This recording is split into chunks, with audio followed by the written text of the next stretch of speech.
आपल्याला सगळ्यांना माहितीच आहे, पुऱ्या करताना पहिला आपण असे गोळे करतो आणि मग छापाला असं लागतो, असं छापतो.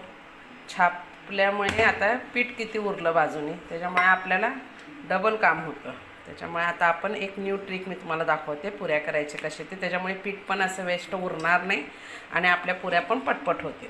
त्यासाठी आपण चपाती लाटल्यासारखी पुऱ्यांना कशी चपाती लाटतो तशीच चपाती लाटायची, पण ती छापायची नाही. तर ती काय करायची, न छापता ही अशी कट करायची. त्याच्यामुळे पीठ पण निघणार नाही आणि आपल्या पुऱ्या अशा वेगळ्या पद्धतीने तयार होतील, युनिक, थोडंसं वेगळं. ह्या आपल्या गोल पुऱ्या आणि ह्या आपल्या त्रिकोणी.